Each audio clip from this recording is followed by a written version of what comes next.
Hello student, कैसे हैं आप सभी लोग। मैं हूं सुरेंद्र कुमार कटवाल और ये है आरएनएम एकेडमी का प्लेटफॉर्म जहां आप देख रहे हैं नीट 2025 का फिजिक्स का बेंच। ये है वेक्टर का लेक्चर नंबर 3। ठीक है, तो पिछले दो लेक्चर थे उनमें हमने स्टार्टिंग की थी पहले नॉर्मल फिजिक्स के बारे में, फिर वेक्टर के योग के बारे में, उनकी अलग अलग टाइप ऑफ कंडीशन के बारे में। ठीक है, फिर उनका योग था, उनका सदिश योग था, अलग अलग प्रकार के सदिशों का किस प्रकार से सदिश होते हैं, अलग अलग टाइप ऑफ वेक्टर पढ़े थे। ठीक है, इस लेक्चर नंबर 3 में हम पढ़ेंगे कैसे सदिशों का योग किया जाता है, दो या दो से अधिक सदिशों का योग कैसे किया जाता है। ठीक है, तो फिजिक्स का ये इंपॉर्टेंट टॉपिक इसलिए है क्योंकि लगभग जो जो फिजिकल क्वांटिटीज है, ठीक है, जो कुछ क्वांटिटीज है, स्केलर है, कुछ वेक्टर है, उन सबके बारे में उनकी नॉर्मल जितनी भी जानकारी है वो इस टॉपिक में मिलती है। ठीक है, वो किस तरह व्यवहार करते हैं, जैसे हमने धारा के बारे में पढ़ा था, हम 12th फिजिक्स में पढ़ेंगे किरचॉफ का नियम। तो धारा कभी भी सदिश योग का नियम का पालन नहीं करती, वह किरचॉफ के नियम का पालन करती है। किरचॉफ का नियम पढ़ाएंगे हम जब प्रतिरोध के बारे में हम जब वर्णन करेंगे, तब किरचॉफ का नियम के बारे में हम पढ़ेंगे। ठीक है, तो लेक्चर 3 में हम स्टार्ट करते हैं। पहले कुछ बचे हुए थे जो वेक्टर के काइंड्स बचे हुए थे उनके बारे में पढ़ते हैं, उसके बाद हम पढ़ेंगे पहले ट्रायंगल लॉ के बारे में। ठीक है,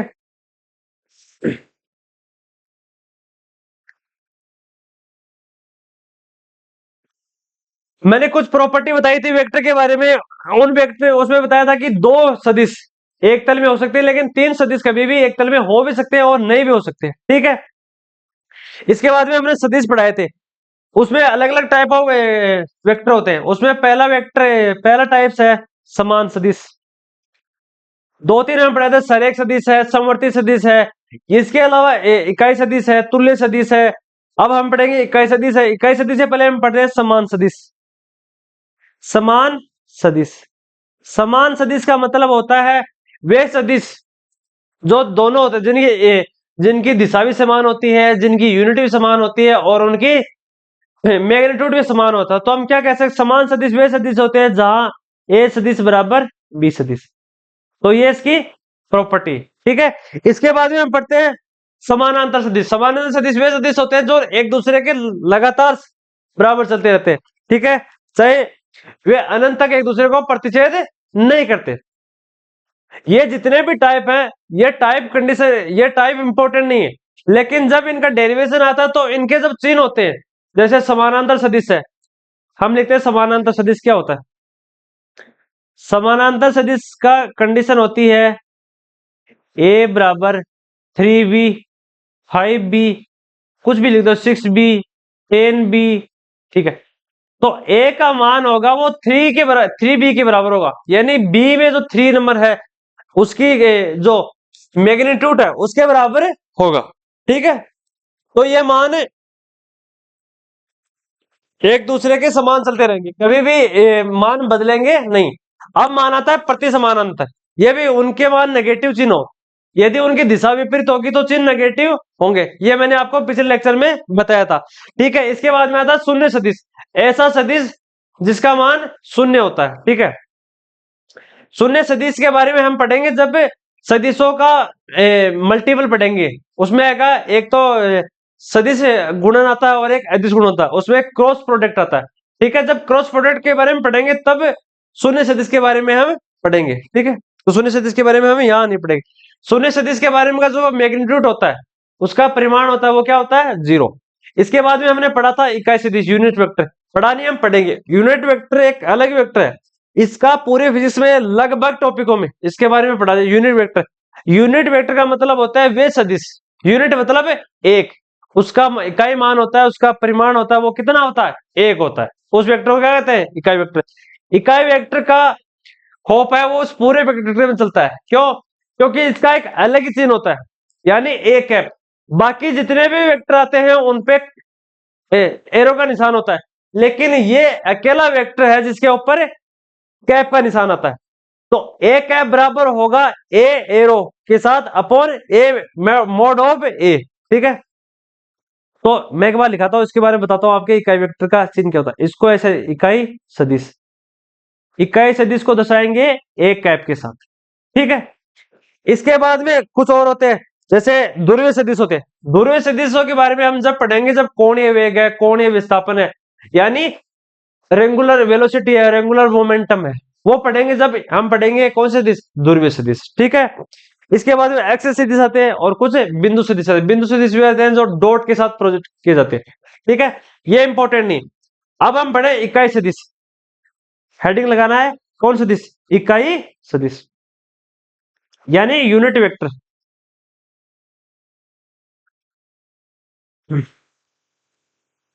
इंपॉर्टेंट है ये सबसे। इकाई सदिश, ऐसा सदिश,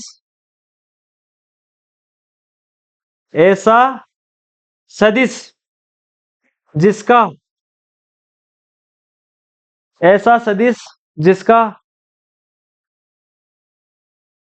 परिमाण या mod of A equal to 1, तो क्या कहलाता है, इकाई सदिश कहलाता है। हो उसे इकाई सदिश कहते हैं, इकाई सदिश कहते हैं। इकाई सदिश बोल दो या उसको यूनिट वेक्टर बोल दो, इकाई सदिश या यूनिट वेक्टर। ठीक है, यूनिट वेक्टर को किसे दर्शाते हैं, यूनिट वेक्टर रिप्रेजेंट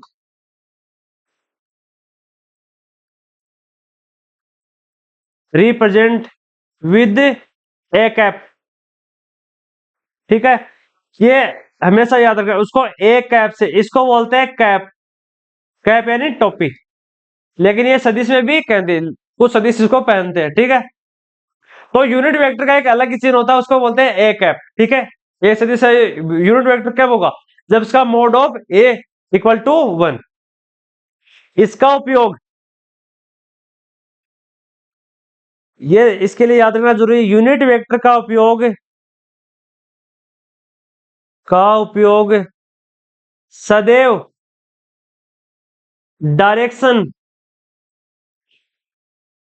डायरेक्शन प्रदर्शित करने के लिए किया जाता है, प्रदर्शित करने के लिए किया जाता है।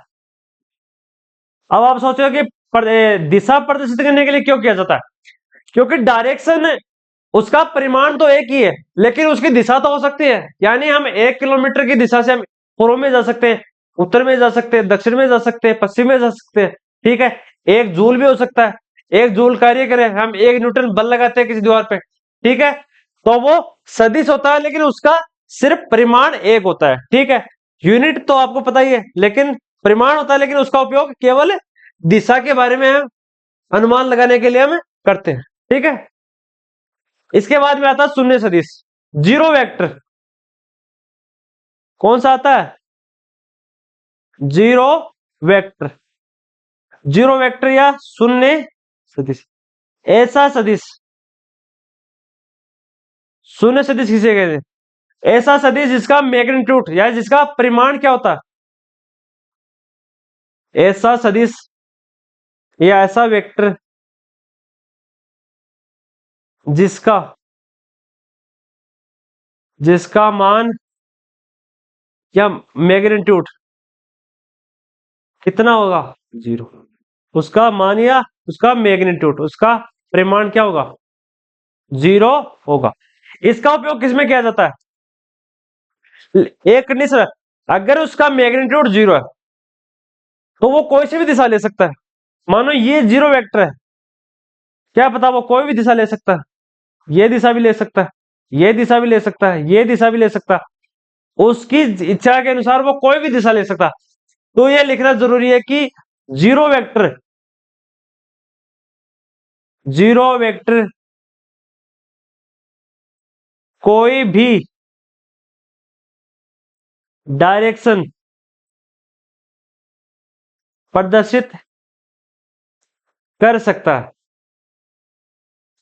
अब इसका उपयोग किसमें होता है, हम ये सोचते हैं कि जीरो वेक्टर का मान अगर जीरो है, इसका मैग्नीट्यूड जीरो है, तो क्या हम इसका उपयोग नहीं करेंगे? नहीं, इसका उपयोग करेंगे। इसका उपयोग करेंगे जब हम उसका क्रॉस प्रोडक्ट पढ़ेंगे। क्रॉस प्रोडक्ट होता है जब सदिशों का गुणनफल होता है ना, जब मैट्रिक्स के रूप में, मैट्रिक्स होता है, एक बॉक्स होता है, उसमें मान होते हैं, उस मैट्रिक्स को सोल्व करने के लिए फॉर्मूले होते हैं। ये तीन चीज होती है, जैसे सदिश होता है, अदिश होता है, एक होता है टेंस्योर। टेंस्योर हमेशा यूज होता है इंजीनियरिंग लेवल में या फिर एमएससी लेवल में, ठीक है। उसमें भी मैट्रिक्स का उपयोग किया जाता है। मैट्रिक्स ये मैथ से रिलेटेड है, लेकिन ये आपके लिए इंपॉर्टेंट नहीं है, नीट के लिए इंपॉर्टेंट कभी नहीं है, ठीक है। तो जीरो वेक्टर का उपयोग होता है, जीरो वेक्टर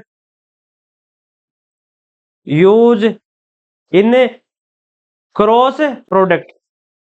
क्रॉस प्रोडक्ट का मतलब होता है क्रॉस गुणन, ठीक है।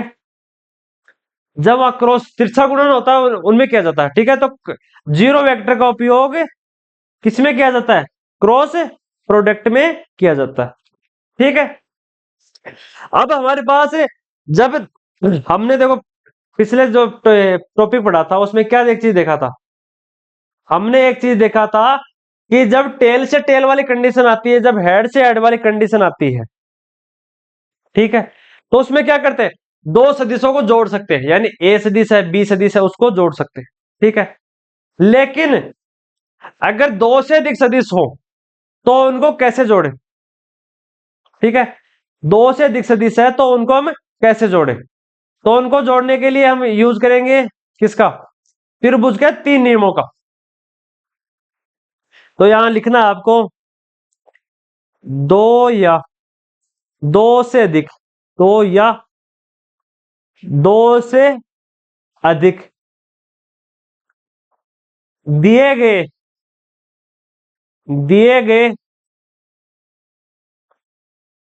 वेक्टर का एडिक्शन, यानी जोड़ करने हेतु प्रमुखतया सदिश के सदिश योग के सदिश योग के तीन नियमों का अनुसरण किया जाता है, यानी उनको फॉलो किया जाता है,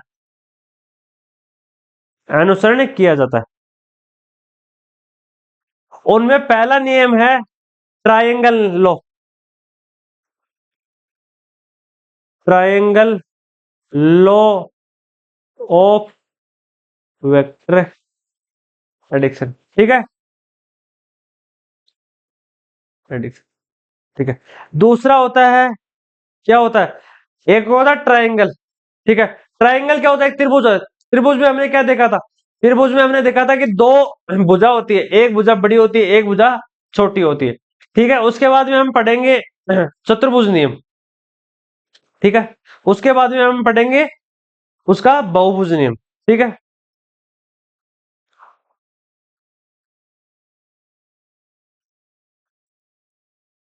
चतुर्भुज नियम, ठीक है, ये दूसरा नियम है। इसके बाद में हम तीसरा नियम पढ़ेंगे, उस नियम को क्या कहते हैं? बहुभुज नियम। ये तीनों किसके लिए कहते हैं? इसको कहते हैं त्रिभुज नियम, ठीक है। तो त्रिभुज नियम, चतुर्भुज नियम, बहुभुज नियम, इन नियमों का उपयोग कैसे है? पहले ये सदिश योग के लिए, ठीक है, आपको लिखना है सदिश योग के लिए। अब आपने एक त्रिभुज की आकृति देखी होगी, ये एक त्रिभुज है, ये एक त्रिभुज है। ये अलग अलग तीन प्रकार के त्रिभुजों से, ऐसे भी हो सकता है, ऐसे भी हो सकता है, ठीक है, या फिर दो भुजा बराबर हो सकता है। त्रिभुज में कहती है कि एक सदिश ए है, एक सदिश बी है, ठीक है। ये दो सदिश है, इनका योग, दो सदिश एक समान दिशा में, समान दिशा का मतलब है पहले सदिश का, पहले सदिश की हेड दूसरे सदिश के टेल के साथ एक समान दिशा में, एक समान क्रम में आगे बढ़ती है, तो उनका परिणामी उनकी विपरीत भुजा के बराबर होगा। अब विपरीत भुजा के बराबर का मतलब समझ सकते हैं, जैसे हमने पाइथागोरस में पढ़ा था कि एक भुजा होती है आधार, तो ये नीचे वाली भुजा आधार इसको मानते हैं ए, दूसरी भुजा होती है बी, ठीक है। ये इसका एरो इसके डॉट से कनेक्ट है, लेकिन हमने पढ़ा था कि उनका योग नहीं होता, लेकिन यहाँ एक क्रम प्रदर्शित करने के लिए इसका उपयोग किया जा सकता है, ठीक है। इसके डॉट को आगे बढ़ाकर भी हम मिला सकते हैं, ठीक है, लेकिन ये आपको जानेगा। लेकिन इन दोनों का परिणामी, ठीक है, इन दोनों का परिणामी इनके विपरीत क्रम में होगा, ठीक है, ठीक है। अब हमें क्या लिखना, इन दोनों, इन, ये भी यहां परिणामी सदिश है, ठीक है। इन दोनों त्रिभुजों में ए क्रम से ए और बी क्या है, मैग्नीट्यूड ए, सॉरी ए व बी, ए व ए एंड बी क्रम से मैग्नीट्यूड, यानी परिमाण व डायरेक्शन,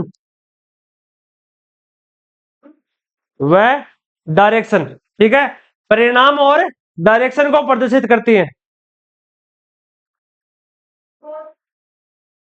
को प्रदर्शित करती है। हमने क्या पढ़ा, इन दोनों त्रिभुजों से हमने क्या देखा, ए से एक सदिश है ए, उसकी हेड से बी का टेल कनेक्ट होता है, ठीक है। हमने ये पढ़ा था कि ए सदिश है, चित्र की सहायता से एक मिनट आपको समझना कि ये कैसे होता है त्रिभुज नियम।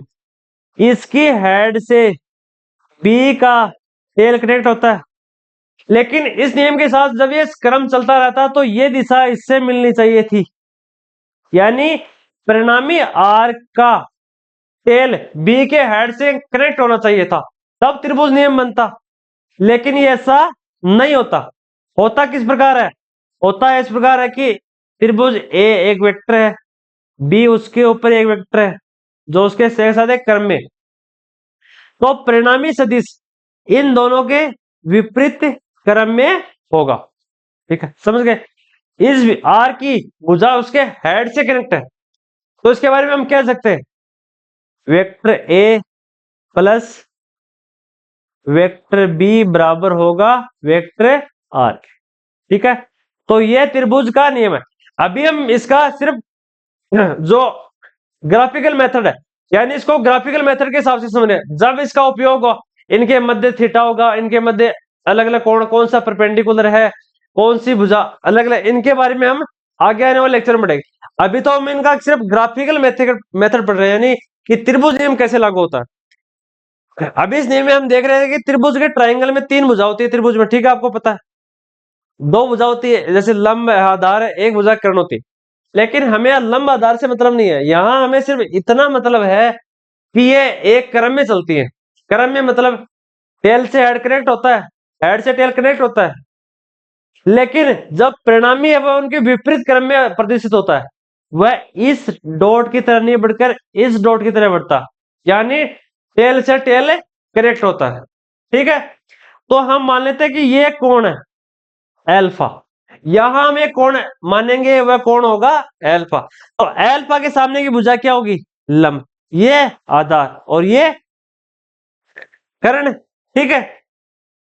तो हम यहां लिखेंगे मैग्नीट्यूड ऑफ आर, यानी आर का परिमाण या मैग्नीट्यूड ऑफ आर, ये क्या होगा, मैग्नीट्यूड ऑफ आर होगा length of third side, third side बोल दो या थर्ड लाइन बोल दो, यानी तीसरी भुजा के बराबर होगा, यानी आर का परिमाण, परिमाण का मतलब समझ गए, जैसे ए का कुछ परिमाण है, ए मान लो अब 3 सेंटीमीटर का है, बी 4 सेंटीमीटर का है, तो आर का परिणाम तीसरी भुजा यानी 5 के बराबर होगा पाइथागोरस प्रमेय से, ठीक है। तो यह होगा तीसरी भुजा के बराबर होगा, ठीक है। और कोण अल्फा डायरेक्शन डायरेक्शन होगी, ये डायरेक्शन होगी एल्फा। ये एल्फा किसके रिस्पेक्ट में होगा? रिस्पेक्ट में मतलब है किसके साथ होगा? ये रिस्पेक्ट होगा एल्फा रिस्पेक्ट विद द, इसको लिखना है रिस्पेक्ट विद द। ये किसके साथ है? एल्फा, इसको लिखना है रिस्पेक्ट आर टी ए के साथ है। एल्फा किसके साथ है? एल्फा ए के साथ है। तो हमें पता चला कि त्रिभुज का नियम क्या कहता है कि दो भुजाएं एक अगर क्रम में है तो तीसरी भुजा उनके विपरीत क्रम में होगी।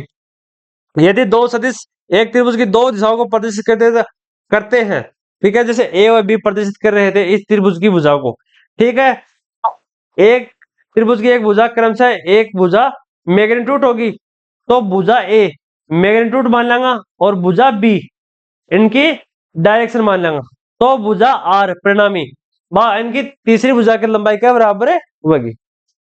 ठीक है, अब इसको एग्जाम्पल की सहायता से समझते हैं। ठीक है, भाषा के हिसाब से समझ में ना हो तो एग्जाम्पल की सहायता से। हमने एक स्टार्टिंग में उदाहरण पढ़ा था कि 37 डिग्री और 53 डिग्री जब 3, 4, 5 कोण बनते हैं तो दो चीजें हमेशा एग्जिस्ट करती है। कौन चीजें?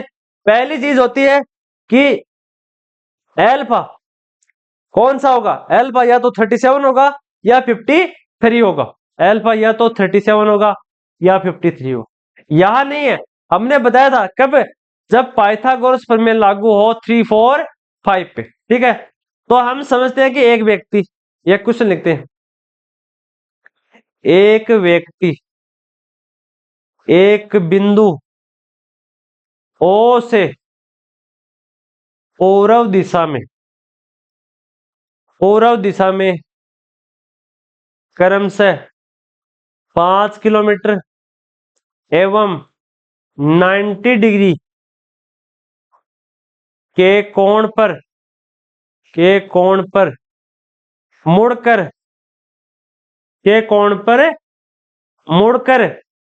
वह 12 किलोमीटर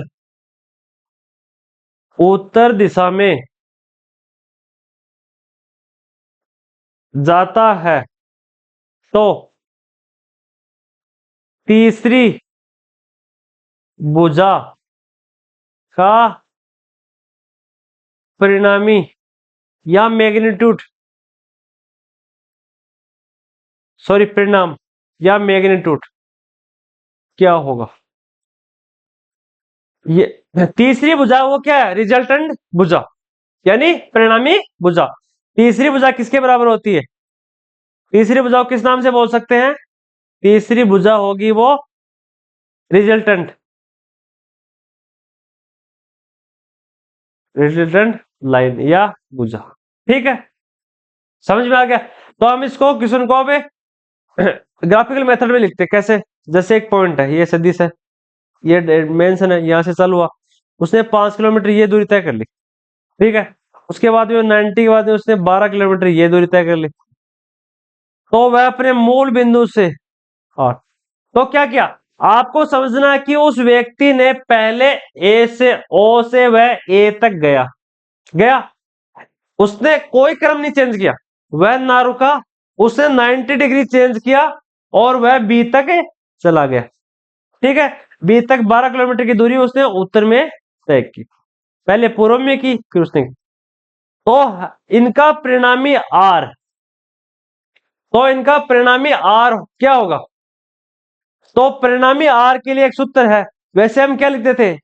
ए प्लस बी सदिश बराबर आर, यानी दो सदिश का योग तीसरे के परिणामी सदिश के बराबर है, तीसरे सदिश या परिणामी सदिश के बराबर होगा। आर एक परिणामी सदिश है। ठीक है, समझ गए आप? ए और बी दो सदिश है। ठीक है, तो तीसरी भुजा का परिणाम में पूछा है पिछले सूत्र में, आर स्क्वायर परिणाम का मोड ऑफ आर स्क्वायर बराबर mod of A square plus mod of B square. तो मोड ऑफ ए स्क्वायर का मतलब होता है कोई भी संख्या, यदि कोई भी संख्या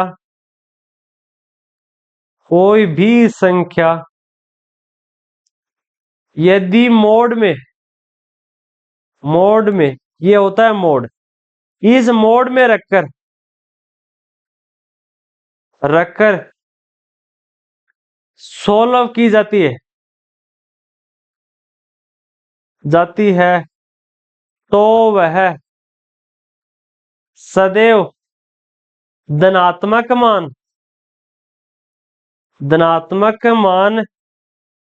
प्रदान करती है। वह क्या करती है? वह धनात्मक मान प्रदान करती है। तो ये मोड है, ये मोड में अपन -7 भी रखा, -20 भी रखा, कुछ भी रखा, जो मान आपको वो पॉजिटिव होगा। तो आर स्क्वायर बराबर 5 का स्क्वायर प्लस 12 का स्क्वायर। ठीक है, तो R square 75 plus 144 mod of R 75 plus 144 R बराबर 169। ठीक है, 169 कितना हुआ? तो 13। तो परिणामी भुजा किसके बराबर होगी? 13 के बराबर होगी। ठीक है, अब हम इसमें कोण भी मान सकते हैं। क्या कोण मान सकते हैं? जैसे ये त्रिभुज है, तो सदैव याद रखना अगर ये कोण हम अल्फा मानते हैं तो इसके सामने भुजा लंब होगी। ठीक है, हमने 3, 4 और 5 में पढ़ा था कि कौन सी भुजा थीटा के बराबर होगी। तो कौन सी भुजा? तो हमेशा 3 के सामने भुजा 37 और ये 53। ये नॉट इंपॉर्टेंट, बट सिर्फ आप पाइथागोरस में आपको याद रखना। ठीक है, ये हो गया त्रिभुज का नियम। एक बार मैं आपको वापस बता देता हूं। जब दो सदिश आपको दे रखे हो तो सदिश एक क्रम से मैग्नीट्यूड या परिमाण तथा सदिश बी उसकी भुजा दर्शाता है तथा वे क्रम में है, तो उनका योग उनकी तीसरी भुजा के विपरीत क्रम में होगा। विपरीत क्रम में मतलब ये एक समान क्रम में चलता रहता है। ठीक है, एक क्रम में यहाँ टेल से टेल भी कनेक्ट या टेल से हेड कनेक्ट हुई था, लेकिन एक क्रम में चलता है। तो विपरीत भुजा तीसरी भुजा इनके विपरीत क्रम में होगी या परिणामी सदिश इनके विपरीत क्रम में होगा। तो ए प्लस बी सदिश बराबर आर सदिश। ठीक है, अब हम पढ़ते हैं चतुर्भुज नियम। ठीक है, चतुर्भुज नियम क्या होता है? चतुर्भुज नियम के लिए पहले मैं उसको आपको एक डायग्राम की सहायता से बता दें कि ये नियम कैसे कार्य करता है। चतुर्भुज नियम। ठीक है, सदिश का नियम का पालन हम पहले पढ़ते थे कि रस्साकसी का गेम था। ये सदिश के लिए या कुछ इस साइड में खींचते थे, कुछ इस साइड में। जब तक पावर समान था तो ये एक जगह पर रहता था, लेकिन जिस भी दिशा में अगर पावर ज्यादा हुआ वह उस दिशा में चला जाएगा। ठीक है, जिस साइड में मान अधिक वह उस साइड में चला जाता है। लेकिन चतुर्भुज नियम क्या कहता है? चतुर्भुज नियम कहता है कि एक समान है, एक बार है, एक समान या एक बार है। ये एक बॉक्स है। ठीक है, ये ग्राफ टाइप का एक बॉक्स मान लिया हमने। ठीक है, इस बॉक्स को दो आदमी या दो पुरुष खींच रहे हैं एक ही। ठीक है, ये एक आदमी F2 है, किस बल से? F1 या F2 बल लगाकर खींच रहे हैं। तो ये क्या दोनों साइड में जाएगा? नहीं जाएगा।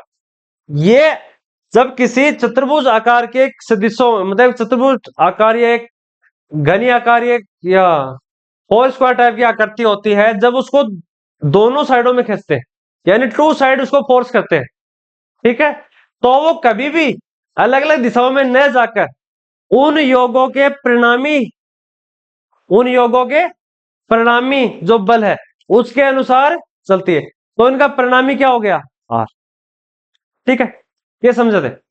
समझा? योग्य एक चतुर्भुज है, जैसे एक बुक है।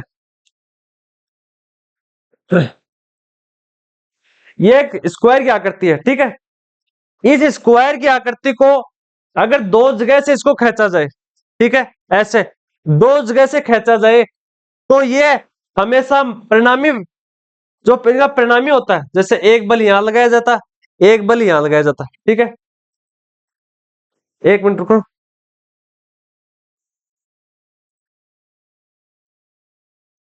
जैसे ये दो बल लगाए जाते हैं इस त्रिभुज पे। ठीक है, इसको खींचने के लिए दो बल लगाए जाते हैं, तो ये त्रिभुज इनका जो परिणामी बल होगा, ठीक है, वह उनके मध्य इसके बराबर होगा, इसके मध्य बजाय ये दोनों साइडों में न जाकर ये हमेशा इसके मध्य भुजा की तरफ जाते। इस परिणामी किस मतलब जिस तरह परिणामी है मध्य, उस दिशा में यह बढ़ता है, ठीक है। तो ये जो दोनों है ये इसके क्या हो गए, ये इसके परिणामी हो गए। ये व्यक्ति एक इधर खींच रहा है, ये इधर खींच रहा है, तो ये इसका परिणामी, इस परिणामी के अनुसार ये गति करेगा, इसके हिसाब से ये चलेगा, ठीक है। दोनों दिशा में नहीं जाएगा, केवल ये परिणाम के तौर पे जाएगा, ठीक है। तो जब इसको हम चतुर्भुज की दिशा में लिखें तो दो सदिश, एक सदिश है ए है, एक सदिश है बी। जब ये दोनों सदिशों को हम बल लगाते हैं एक पॉइंट से, जैसे सदिश ए है, एक सदिश बी, एक सदिश ए है, एक सदिश, इनके मैग्नीट्यूड क्रम से हम मान सकते हैं ए और बी, ठीक है। तो इनका परिणामी,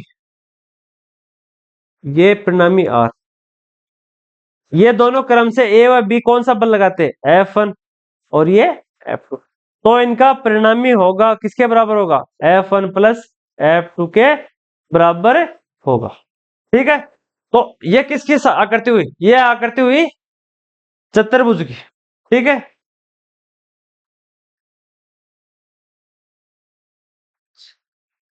चतुर्भुज आकृति। अब चतुर्भुज की आकृति के लिए हम इस डायग्राम के अलावा समझते हैं, जैसे एक सदिश ये ए, ठीक है, दूसरा सदिश हम मानते हैं एक सदिश बी, ये दूसरा सदिश बी, ठीक है।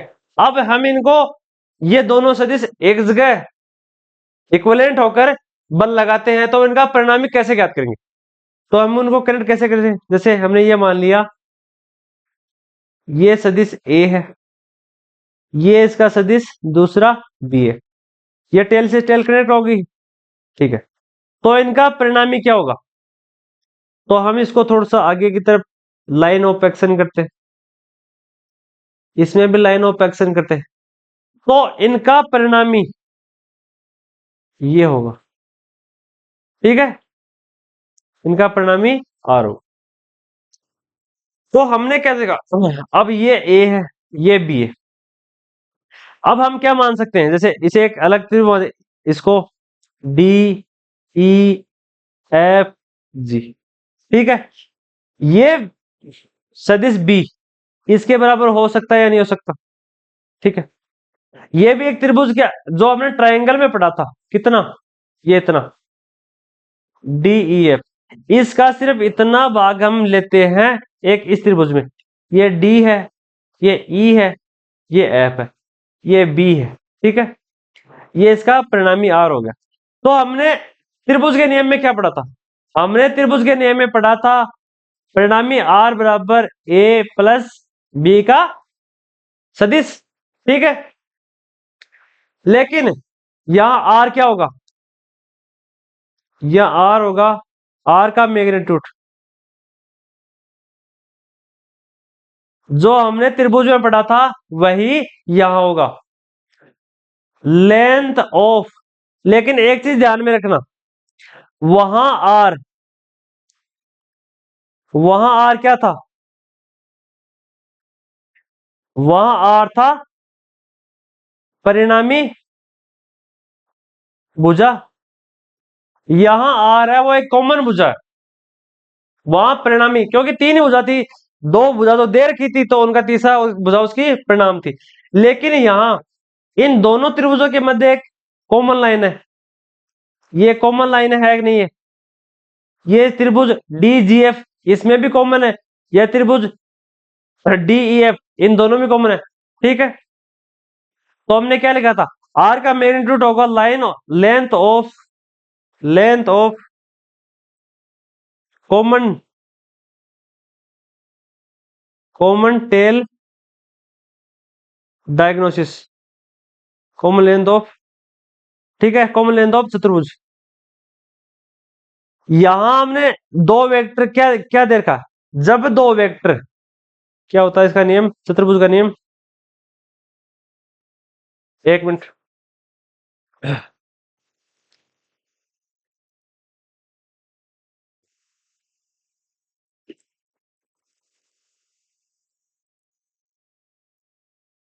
हाँ, तो चतुर्भुज का नियम कहता है कि जब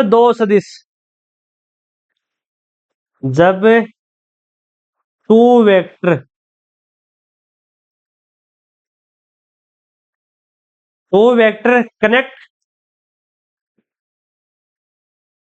connect with tail to tail, then तब उनका परिणामी क्या होगा? जब तो उनका परिणामी उनके तो त्रिभुज के उनका तो उनका परिणामी उन दो भुजाओं के परिणामी के विपरीत क्रम में होगा। ये सेम चतुर्भुज है, लेकिन इसमें सिर्फ चार भुजाएं मिला जाती है। ठीक है, जब दो vector connect with tail to tail, then magnitude root of R, length of common line ठीक है, और एल्फा, ये एल्फा किसके बराबर होगा? Respect with A. ठीक है, तो एल्फा किसके रिस्पेक्ट में आएगा? रिस्पेक्ट में आएगा एक। अब आपको समझ में नहीं आया तो मैं बताऊं। जैसे ये एक सदिश है, ये एक सदिश है, मान लिया इस सदिश की चार भुजाएं एक है, या आयत के तौर पे मान सकते हो। ठीक है, आयत भी एक चतुर्भुज होता है कि नहीं होता है? होता है। तो एक ये नीचे वाली भुजा, एक ये भुजा, एक ये भुजा, एक ये भुजा, तो जो इनका परिणामी होगा वह इनकी मध्य भुजा के बराबर होगा, जो इन दोनों के पॉइंट को मिलाती हो। ठीक है, त्रिभुज में ये होता था, बस चतुर्भुज में इतना अंतर होता है कि उसमें सिर्फ एक त्रिभुज होता है, यहाँ त्रिभुज दो हो गए, तो दो त्रिभुज कनेक्ट हो गए, वो किसके साथ? एक ओबेनिश लाइन के साथ, तो वो क्या हो गया? चतुर्भुज। ठीक है, तो यही सेम काम करता है। यहाँ क्या होता है? आर बराबर होगा ए वेक्टर प्लस बी। तो समझ गए? अब हम एक उदाहरण की सहायता से समझे। ठीक है, एक रिंकू है, सोचो रिंकू है, कोई भी हो, वह 3 किलोमीटर, हम लगभग क्वेश्चन करेंगे पाइथागोरस पर में। 3 किलोमीटर वह पूर्व में चलती है, उसके बाद में वह चलती है 4 किलोमीटर उत्तर में, तो उसका परिणामी कितना हो गया? तो वेक्टर, यह एक अलग क्वेश्चन लिखते हैं, 3 4 5 क्वेश्चन बहुत ज्यादा हो गए। ठीक है, तो मानना कि एक वेक्टर है ए, एक वेक्टर ए, दूसरा वेक्टर बी, इसके साथ में वेक्टर बी, ए वेक्टर है, ये दोनों कितने हैं? 10 यूनिट के, ये भी 10 यूनिट का। तो इनका मैग्नीट्यूड क्या हो गया? इनका परिणामी क्या हो गया? क्या हो गया इनका परिणामी? ये इनका परिणामी। ठीक है, इसको हम अगर डॉट की सहायता से बताए तो इसे ऐसे भी बढ़ा सकते हैं। ठीक है, तो इनका परिणामी कितना हो गया? पाइथागोरस प्रमेय के हिसाब से टेन का स्क्वायर बराबर मोड ऑफ ए का square plus mod of B का स्क्वायर, तो मोड ऑफ आर का स्क्वायर बराबर 10 square plus 10 square, 100 plus 100, mod बराबर 2√10। तो इसका परिणामी कितना हो गया? 2√10 हो गया। ठीक है, ये इसका परिणामी हो गया। यही होता 3 4 5 में होता। ठीक है, इसके बाद में होता है जैसे बहुभुज, लेकिन इसके अलावा एक कंडीशन और भी, यदि ये है डायग्राम, हम ऐसे लिख देते ए, ठीक है, ये माइनस बी है, ये माइनस बी है, क्योंकि विपरीत दिशा में ये है बी। हमें 10 यूनिट दे रखी है, इसकी भी 10 यूनिट दे रखी है, तो ये परिणामी हम इस दिशा में तरफ बढ़ाते, न कि नीचे साइड में। ठीक है, तो कभी भी ये मत सोचना कि 10 - 10 तो ये 0 हो जाएगा, ये कभी नहीं होगा, ये सदैव होगा आर बराबर आर का vector plus A vector plus B vector. तो आर बराबर होगा 10 वेक्टर प्लस -10 वेक्टर। ठीक है, मोड ऑफ 10, या जैसे मोड ऑफ 10 में आता है तो उनका चिन्ह चेंज हो जाता है, तो ए प्लस बी होंगे कितने? 70। तो इनका मॉड कितना होगा 70, न कि 0। ठीक है, ये 0 क्यों नहीं हुआ? क्योंकि परिणामी जब मोड में आता है, मैग्नीट्यूड जब मोड में आता है तो उनका चिन्ह चेंज हो जाता है। ठीक है, इसके बाद में जैसे हमने बहुभुज नियम, इनके जैसे त्रिभुज नियम है, चतुर्भुज नियम है, इनके जो भी फॉर्मूला बचे हुए हैं वे आगे आने वाले जितने लेक्चर होंगे उनमें इनका फॉर्मूला होता है। जैसे ए बी कोस थीटा है, two two cos theta upon में कुछ आएगा ऐसे। ठीक है, वो चतुर्भुज नियम में आएगा, बहुभुज नियम है। ठीक है, हमने दो नियम पढ़ लिए, दोनों नियमों में हम क्या पढ़ा कि दो सदिश दे रखे हैं, उनका मैग्नीट्यूड डायरेक्शन है, तो उनका परिणामी उनके विपरीत क्रम में आएगा। ठीक है, चतुर्भुज में दो भुजा विपरीत क्रम में लगा रहे तो उसका परिणामी उनके मध्य से गुजरेगा। मध्य से मतलब चतुर्भुज में विकिरण उनका परिणामी होगा, लेकिन त्रिभुज में, यहां आप लिख लेना कि त्रिभुज में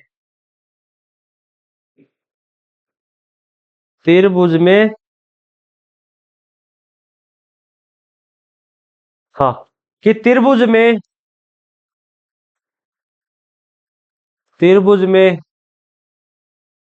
परिणामी भुजा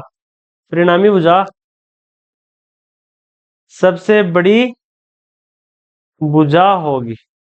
ठीक है, अभी मैंने अब देखा था, लेकिन चतुर्भुज में परिणामी भुजा किसके बराबर होगी? सबसे बड़ी भुजा होगी। ठीक है, चतुर्भुज में परिणामी भुजा उसके विकिरण के बराबर होगी। यानी एक त्रिभुज, हमने एक चतुर्भुज देखा है, चतुर्भुज एक आकृति होती है, ठीक है, आयत की तरह होती है, उसके मध्य दो भुजाओं को मिलाता है, कि नहीं दो भुजाओं ऐसे मिलाओ चाहे ऐसे मिलाओ। ठीक है, जैसे मैंने अभी बताया था, ये चतुर्भुज है, या तो इन दोनों विकिरणों को मिलाओ या फिर इन दोनों विकिरणों को मिलाओ। ठीक है, तो इन अलग अलग त्रिभुजों का परिणामी उनका विकिरण होगा, उसमें अगर कॉमन विकिरण भी होगा, अगर पूरा चतुर्भुज है तो उनमें कॉमन विकिरण होगा। ठीक है, बहुभुज है, इसके बाद में बहुभुज नियम। ठीक है, हाँ, बहुभुज नियम। बहुभुज नियम क्या कहता है कि जैसे एक वेक्टर है आर, वहां अनेक सारे वेक्टर है, पॉइंट वेक्टर मिलते हैं, जैसे ए वेक्टर है, बी वेक्टर है, सी वेक्टर है, डी वेक्टर है, ई वेक्टर है। तो उनका सदिश योग क्या होगा? ए वेक्टर का योग प्लस बी वेक्टर का योग प्लस सी वेक्टर का योग प्लस डी वेक्टर का योग प्लस ई वेक्टर का योग। ठीक है, तो बहुभुज में एक नियम है, सदिश में हमने पढ़ा था कि त्रिभुज में हमने पढ़ा था, त्रिभुज में हमने ट्रायंगल में क्या पढ़ा था? ट्रायंगल में ये ये ऐसे कनेक्ट होते हैं, यानी इसकी हेड इसका टेल के साथ कनेक्ट हो रही थी। लेकिन जब हमने चतुर्भुज पढ़ा तो चतुर्भुज में क्या होता था? चतुर्भुज में दोनों की टेल से टेल कनेक्ट होती थी। ठीक है, इसको आगे बढ़ाकर ऐसे मिला दिया जाता था। ठीक है, लेकिन बहुभुज किस तरह का होता है? जैसे पंचभुज है, कोई 5 से अधिक भुजा है, 4 से अधिक भुजाएं तो उसे बहुभुज कहते हैं। ठीक है, बहुभुज में होता है कि जैसे इसके टेल के साथ, ए के टेल के साथ बी का हेड, बी के हेड के साथ सी का टेल, सी के टेल के साथ डी का हेड, डी के हेड के साथ ई का टेल। ठीक है, तो पॉलीगन क्या है कि ये एक सेम क्रम में चलता रहेगा, तो आपको परिणामी कैसे निकाले जाओगे? ठीक है, तो आप ई की माने अड़ियो एक सिर्फ दर्शाने के लिए, तो आपको परिणामी होगा कि हमने देखा था कि आर बराबर A B C D E. ठीक है, जैसे अब वो वेक्टर है ए वेक्टर है, यो वेक्टर है बी, ठीक है, यो वेक्टर है सी, यो वेक्टर है डी, यो वेक्टर है ई। तो आपको परिणामी आर आका विपरीत क्रम में होगा आपको, तो आप क्या कह इसका आर बराबर A vector plus B vector plus C vector plus D vector plus E vector. ठीक है, तो क्या समझा कि ये एक दूसरे के हेड टेल के हेड, पहले का हेड दूसरे टेल के साथ, दूसरे का हेड तीसरे टेल के साथ ऐसे कनेक्ट होते जाते हैं, लेकिन इनका विकिरण, इनके परिणामी भुजा इनके विपरीत क्रम में होती है। ठीक है, इनके बाद में हमने सदिशों के दो नियम पढ़े थे। जो स्टार्टिंग में मैंने बताया था कि सदिशों की प्रॉपर्टी क्या होती है, वहां हमने पढ़ा था कि क्रम विनिमय नियम। क्रम विनिमय दो शब्दों से बनाया कि सदिश का,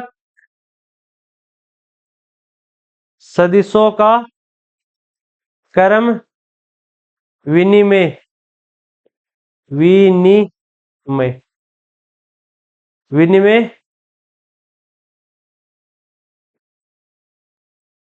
नियम।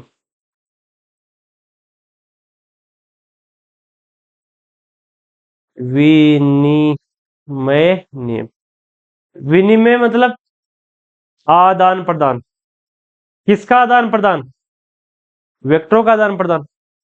तो इसका नियम क्या कहता है? ए वेक्टर का योग प्लस बी वेक्टर का योग बराबर होगा बी वेक्टर का योग प्लस ए वेक्टर का योग। ठीक है, सिंपल सो नियम है। ये दो पेंसिल हमें दे रखी है, ठीक है, तो इनका योग, चाहे पहले इसका योग करो फिर इसमें इसका योग करो, एक है दो प्लस दो का योग, ठीक है, बराबर होगा दो प्लस दो का योग, चाहे दो प्लस तीन का योग या तीन प्लस दो का योग, चाहे 20 प्लस 10 का योग या 10 प्लस 20 का योग, बात तो वही की वही है। यानी चाहे क्रम कितना भी परिवर्तित करो, चाहे सदिशों को किस दिशा में भी रखो, या ए बी रखो या बी ए रखो, लेकिन उनका मान कभी भी चेंज नहीं होता है। ठीक है, इसे कहते हैं क्रम विनिमय नियम। क्रम चाहे कितने बदलो, मान चेंज नहीं होता है। ठीक है, अगर क्रम विनिमय का नियम है, यो कैसे दर्शास का आप जब आप पॉलीगन पढ़ो, तो पॉलीगन में क्या नियम हो, एक त्रिभुज दे रहा कि अपन यो ए है, ये इसके ऊपर दूसरा सदिश था, उस सदिश को कहते हैं बी सदिश है, इसको हम आगे बढ़ाते हैं। ठीक है, इसको हम इस साइड में बढ़ाते हैं। ठीक है, तो इनका परिणामी क्या होगा, ये हो गया आर। ठीक है, ये इनका परिणामी हो। अब इसको हम दो भागों में विभाजित करते हैं। ठीक है, पहले इतने त्रिभुज ले लेते हैं, सिर्फ ये इतने त्रिभुज। ठीक है, क्या लिया,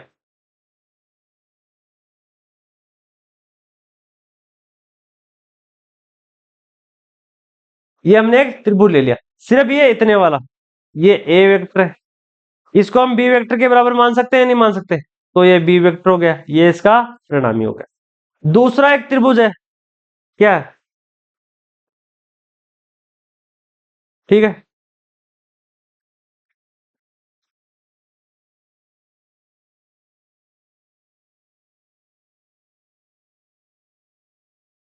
ठीक है, इसका दूसरा वेक्टर ये है, इससे इसके साथ कनेक्ट कर दिया, ये क्या है, बी वेक्टर है जो ये है, और ये क्या है, ए वेक्टर है, ये इसका परिणामी। अब हमें चाहे ये त्रिभुज ले लो चाहे ये त्रिभुज ले लो, मान तो दोनों के सेम होने, क्यों? क्योंकि ए वेक्टर भी वही है और बी वेक्टर भी वही है, तो ये होता है त्रिभुज का क्रम विनिमय नियम। ठीक है, क्रम विनिमय के बाद दूसरा नियम आता है त्रिभुज का साचरिता का नियम। ठीक है, साचरिता का नियम कुछ नहीं होता, बस जो क्रम विनिमय की तरह थोड़ा सा एक अंतर हो, उसमें एक वेक्टर और जुड़ जाता है। तो तीसरा होता है सदिशों का साहचर्य नियम। ये त्रिभुजों के प्रॉपर्टी होती है, ये सदिशों की प्रॉपर्टी होती है। इस प्रॉपर्टी के हिसाब से क्या कह सकते हैं कि ए वेक्टर का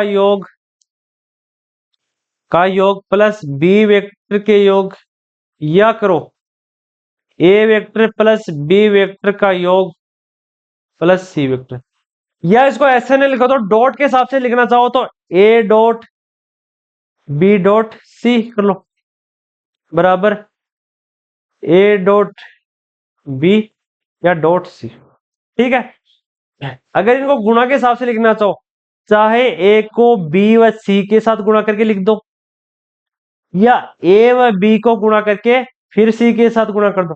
ठीक है, सहचरिता मतलब समान आचरण करना। चाहे ए को बी में, बी या सी में जोड़ो, चाहे ए बी में सी को जोड़ो, मान तो सेम के सेम आने। यही चीज हमने बहुभुज में देखी थी। क्या देखी थी? बहुभुज के बारे में हमने देखा था कि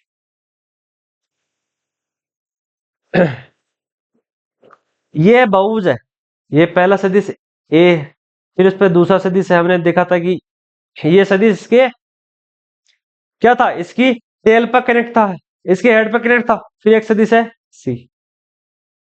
ठीक है, तो ये इसका परिणामी क्या हो गया, आर हो गया। तो आर बराबर क्या लिख सकते हैं, ए प्लस बी प्लस सी। ठीक है, चाहे सी से आगे, या एक परिणामी ऐसे कर सकते हैं, चाहे एक वेक्टर सी है, फिर एक वेक्टर बी है, फिर एक वेक्टर ए, तो इनका परिणामी आर कर लो। तो आर वेक्टर बराबर होगा C vector plus B vector plus A vector. मान तो वही का वही रहा ना, कुछ फर्क अंतर नहीं है। तो हम क्या कह सकते हैं कि सदिश, सदिशों के द्वारा, सदिशों के द्वारा क्रम विनिमय एवं सहचर्यता नियमों का पालन किया जाता है।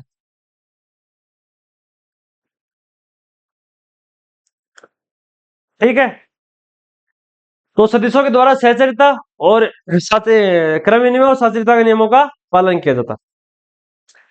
हमने इस लेक्चर में कहां स्टार्ट किया था, हमने लेक्चर में स्टार्ट किया था कि जीरो यूनिट वेक्टर से। यूनिट वेक्टर से पहले हमने पढ़े थे समान सदिश। दो सदिश कब बराबर होंगे, जब उनका परिमाण समान होगा। प्रति समान सदिश, समान सदिश को होंगे जब सदिश ए व सदिश एक दूसरे के समानांतर चलते हैं, चाहे बी का मान कुछ भी हो, लेकिन वह ए के समानांतर चलता रहेगा। ठीक है, जो बी का मान है वह बराबर होगा ए के, और वे एक दूसरे के समानांतर चलते हैं, एक दूसरे को प्रतिच्छेद नहीं करते। इकाई सदिश उस सदिश को कहते हैं जिसका मैग्नीट्यूड एक होता है, उसका मैग्नीट्यूड क्या होता है, एक होता है। यूनिट, मैंने बताया था कि इकाई सदिश हमेशा एक विशेष सदिश होता है। विशेष सदिश का मतलब इसके लिए एक अलग चिन्ह प्रदर्शित किया जाता है, उसमें दर्शाया जाता है ए के ऊपर केप। ये ए के ऊपर केप होता है, ये इकाई सदिश का एक अलग गुण होता है। ए के बराबर हम लिख सकते हैं, वहां मैंने नहीं लिखा है लेकिन यहां लिख सकते हैं, ए कैप बराबर होगा ए का डायरेक्शन अपॉन ए का मोड। ये इस सदिश का सबसे इंपॉर्टेंट। ठीक है, एक बार मैं आपको वापस थोड़ा सा डायरेक्ट करके बताता हूं। ये ए कैप बराबर होगा ए की डायरेक्शन अपॉन ए का मोड। ठीक है, इसके बाद में यूनिट वेक्टर का सदैव उपयोग डायरेक्शन में किया जाता है।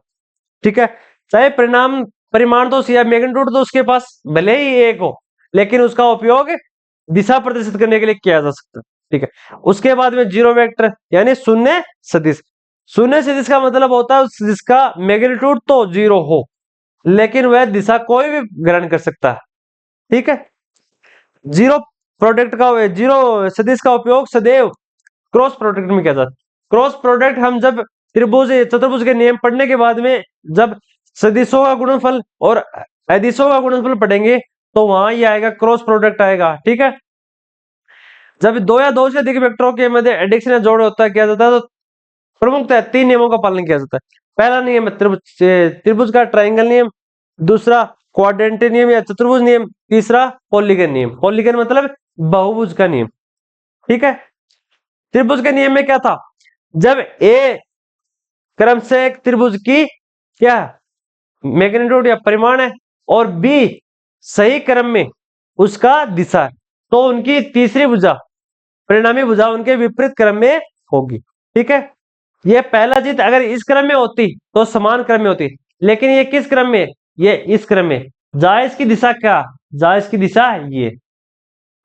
ठीक है, आर का परिणामी क्या होगा, magnitude of R length of third length की लंबाई के बराबर होगा, जबकि इसका डायरेक्शन क्या होगा, वो रिस्पेक्ट विद ए। एल्फा बराबर क्या होगा, रिस्पेक्ट विद ए। रिस्पेक्ट का मतलब ए के साथ इसका उपयोग होगा, ए के द्वारा इसको ज्ञात किया जाएगा। ठीक है, मैंने बताया था कि एक व्यक्ति 5 किलोमीटर या 12 किलोमीटर चलता है तो उसका परिणामी 13 किलोमीटर होगा।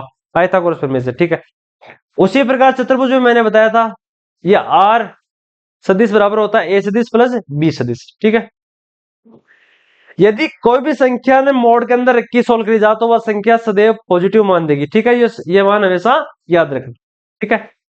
इसके बाद में मैंने बताया था कि चतुर्भुज का नियम, चतुर्भुज का नियम बताया कि एक चतुर्भुज को दो व्यक्तियों द्वारा, या चतुर्भुज जैसे एक आकृति है उसको दो साइडों में पुल किया जाता है या फोर्स किया जाता है तो वह उनके परिणामी बल के अनुदिश गति करती है, ठीक है।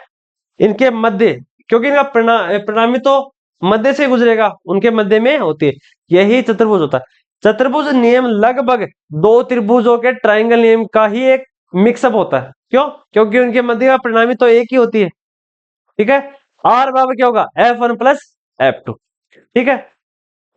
इसके बाद में हमने पढ़ा था कि पॉलीगन नियम, मैग्नीट्यूड ऑफ आर, आर का परिणाम होगा इनके जी बीच में जो कॉमन लेंथ है, इनके बीच की जो कॉमन लेंथ है, ठीक है, उसके बराबर होगा।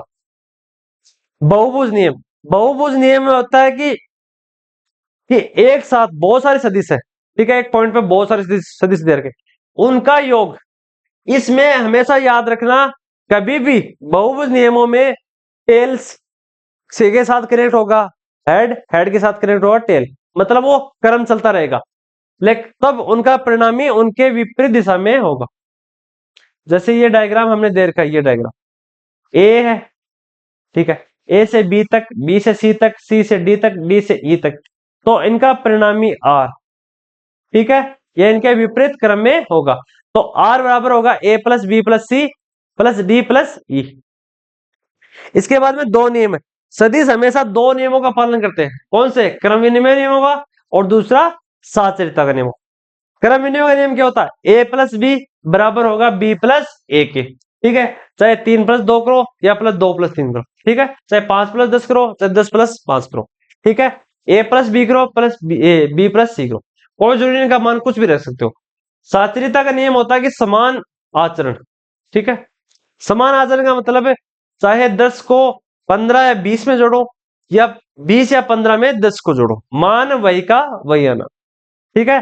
तो ये सबसे इंपॉर्टेंट प्रॉपर्टी होती है सदिशों की, ठीक है।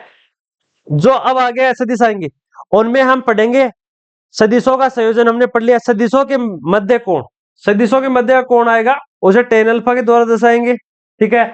थीटा का मान क्या होगा? थीटा बराबर 0 हो, जब थीटा बराबर 90 हो तब इनका मान क्या होगा, ठीक है। उनके बाद में इसके इंपॉर्टेंट क्वेश्चन जो अभी तक नीट में आए, जो पिछले गत वर्षों में जितने भी क्वेश्चन आए वो इसको हम सोल्व कराएंगे। तो थैंक यू। आपको ये वीडियो कैसा लगा हमें कमेंट सेक्शन में जरूर बताना, चैनल को सब्सक्राइब करना और वीडियो को लाइक जरूर करना, ठीक है। धन्यवाद।